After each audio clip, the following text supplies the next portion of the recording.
सम्माननीय मंच को और आप सभी श्रोताओं को नमन करता हूं, प्रणाम करता हूं। बहुत कुछ हुआ साहब। लीजिए एक कविता में सुना देता हूं। वो कहाँ गया दिनेश? भूमिका उसने बना दी फिल्मों गानों की। आज से करीब 30-32 साल पहले सबसे पहले इस विषय पर कविता मैंने लिखी थी और उसकी भूमिका के अंशों को आज भी देश के 25 अखिल भारतीय कवि और लाफ्टर शो के मिमिक्री के आर्टिस्ट उसके अंशों को पढ़ते हैं। मेरी बहुत प्रसिद्ध कविता जिसने मुझे सुरेंद्र यादवेंद्र बनाया और देश की सीमाओं के बाहर विदेशों तक भेजा। क्योंकि महिलाओं की मातृशक्ति की बहनों की संख्या यहाँ पर ज़्यादा है, इसलिए मैं उसे सुनाना चाहता हूँ। फिल्मी गानों की वो बात कर रहा था। वास्तव में साहब फिल्मी गानों में बहुत गिरावट आई इन पिछले 60 सालों में। पहले कविता, गीत, पोइट्री होता था। हमारे कवि नीरज जी, संतोष आनंद जी गीत लिखते थे, तो गीत इस तरह के होते थे कि धीरे धीरे बोल कोई सुन ना ले। अब इन 60 सालों में वो जो गीत थे कि धीरे धीरे बोल कोई सुन ना ले, वो अब इस तरह के हो गए कि ये खबर छपवा दो अखबार में, पोस्टर चिपका दो बाजार में। अरे तो प्यार कर रहा है कि इलेक्शन लड़ रहा है? बड़े उटपटांग गाने आते हैं साहब। अभी हम कार में आ रहे थे तो वो ड्राइवर ने एक गाना लगा दिया, पुराना गाना मेरा पसंदीदा। मैंने कहा यार दोबारा लगा, रिवाइंडर करवाया, 3 बार सुना। और मैंने कहा इसमें तो बहुत मिस्टेक है। गाना था चलते चलते कहीं रुक जाता हूँ मैं, रुकता रुकता ही बैठ जाता हूँ मैं, बैठा बैठा ही लेट जाता हूँ मैं, लेटा लेटा ही सो जाता हूँ मैं, सोता सोता ही फिर उठ जाता हूँ मैं, फिर चल देता हूँ मैं। क्या यही प्यार है? और वो लड़की भी कह रही है हाँ हाँ यही प्यार है। मैंने कहा अरे काहे को बेवकूफ बना रही है? प्यार व्यार नहीं, किसी अच्छे से डॉक्टर को दिखाई, ये मिर्गी का दौरा है। मजा लीजिए, आनंद लीजिए। फिर मैं, ये तो भूमिका है। वो फिल्म में गाना है गोरे गोरे गाल मेरे में क्या करूं। अब ज्यादा ही प्रॉब्लम है तो किराए पर दे दो। इसमें हमसे पूछने की क्या जरूरत है? किसी के पास 2-3 मकान होता है तो वो भी तो यही करता है। नीली नीली आंख मेरी, मैं क्या करूं, फोड़ ले। पर्वतों से आज मैं टकरा गया। क्यों टकरा गया भाई? अंधा है क्या? सर कायले खटिया जाड़ा लगे, जाड़े में बलम बड़ा प्यारा लगे। क्यों, गर्मी में क्या दुश्मन लगता है क्या? और फिल्मों में से राजनीति की बात, मेरी इस टिप्पणी को देश के बड़े बड़े नेताओं ने 1-1, 1.5 लाख श्रोताओं की भीड़ में बोला है। आप भी मजे लीजिए, आनंद लीजिए कि इस दिल के टुकड़े 1000 हुए, कोई यहाँ गिरा कोई वहां गिरा। अरे दिल है कि जनता दल है? बस में नहीं आए निगोड़ी ऐसी जवानी है। जवानी है कि ममता बनर्जी है? कोई कुछ भी लिख देता है। दूध बन जाऊंगी, मलाई बन जाऊंगी, बोतल में डाल दो शराब बन जाऊंगी, चटाई बन जाऊंगी, रजाई बन जाऊंगी। तेरे बाप का ही राज है, मर्जी पड़ेगी जो बन जाएगी। तू कोई इच्छाधारी नागिन है क्या? और एक टुकड़े पे तो 1-1 श्रोता अपने आप ताली बजा देगा। एक पिक्चर में माधुरी दीक्षित 2.5 फीट उछल उछल के गाती है, मेरा पिया घर आया ओ राम जी, मेरा पिया घर आया ओ राम जी। अरे तो इसमें इतना उछल कूद मचाने की क्या जरूरत है? सबके पिया घर पे ही आते हैं, किसका पड़ोस में जा रहा है?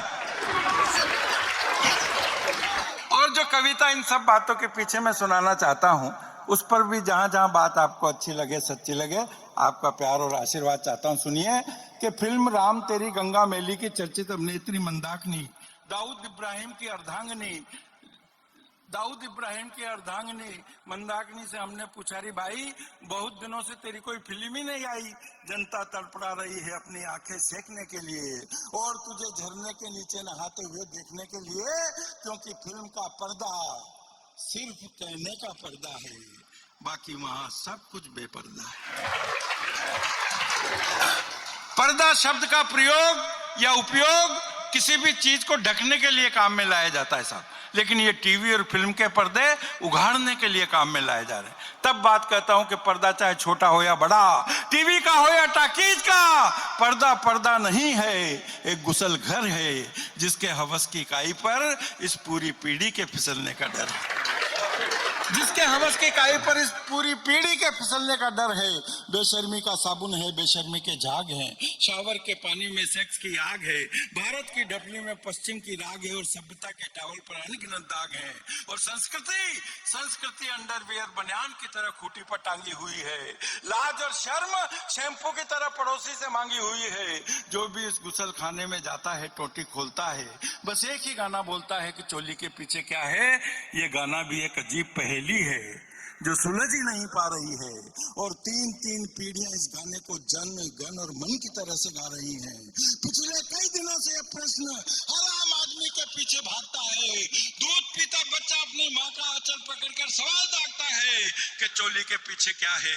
और जो बात मैं कहना चाहता हूँ, क्या कहना चाहता हूँ, कैसे कहना चाहता हूँ, कहाँ कहना चाहता हूँ, मातृशक्ति और बहनें जिनके लिए ये पंक्तियां लिखी, आपका आशीर्वाद भी मिले कि दूध पीता बच्चा अपनी माँ का आंचल पकड़कर सवाल दागता है कि चोली के पीछे क्या है। अब उसे कैसे बताए, कैसे समझाए कि चोली के पीछे न दिल है, न जलवा है और न जन्नत।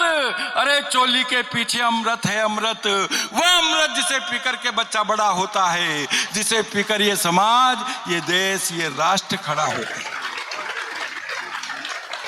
चोली के पीछे न दिल है, न जलवा है, न जन्नत, चोली के पीछे अमृत है, अमृत, वह अमृत जिसे पीकर के बच्चा बड़ा होता है, जिसे पीकर ये समाज, ये देश, ये राष्ट्र खड़ा होता है, जिसे पीकर दशरथ नंदन राम रावण का संहार करते हैं, गोकुल के ग्वाले दाऊ जी के भैया कृष्ण कन्हैया जिसके हर स्वरूप से प्यार करते हैं, जिसके लिए धनुर्धर अर्जुन अपना गांडीव टंकारते हैं, जिस अश्लीलता के लिए कृष्ण पूतना को मारते हैं, जिसकी आन के लिए महाराणा प्रताप घास की रोटी खाते हैं, जिसकी शान के लिए शिवाजी औरंगजेब से टकराते हैं, जिसकी प्रेरणा से अंधा पृथ्वीराज मोहम्मद गोरी को मारता है, जिसका वास्ता देकर सीमा का सिपाही दुश्मन को ललकारता है, और जिसके खातिर चंद्रशेखर आजाद अपनी जवानी भूल जाते हैं, और जिसे पीकर भगत सिंह फांसी के फंदे पर,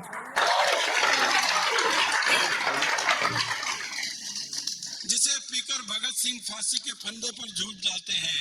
यह गान का नहीं, गुणगान का विषय है, आन बान मान सम्मान का विषय है, माँ के ममत्व और स्वाभिमान का विषय है। सुभाष दई और सावन कुमार, अरे आखिर तुमने भी तो समृद्ध को पिया होगा रे यार, आखिर तुमने भी तो। अगली आधी पंक्ति जिसको लिखने के लिए मैंने पूरी कविता लिखी, शब्दों का इतना लंबा चौड़ा ताना बाना बुना, मेरी सारी बकवास, सारी बदतमीजियों को इस आधी पंक्ति पर न्यौछावर कर देना, माफ कर देना साहब, जिसके लिए मैंने पूरी कविता लिखी है। एक एक श्रोता का झोली भर भर के आशीर्वाद चाहूंगा। कने गान का विषय है, न गुणगान का विषय है, आन बान मान सम्मान का विषय है, माँ के ममत्व और स्वाभिमान का विषय है। सुभाष दई और सावन कुमार, अरे आखिर तुमने भी तो अमृत को पिया होगा रे यार। अगर तुमने वास्तव में अपनी माँ का दूध पिया है तो अपनी माँ की छाती पर अपने जवान नाखून अंकित मत करो, और भगवान के लिए, भगवान के लिए, भगवान के लिए पन्ना दाई की कहानी को कलंकित मत करो। भगवान के लिए पन्ना दाई की कहानी को कलंकित मत करो।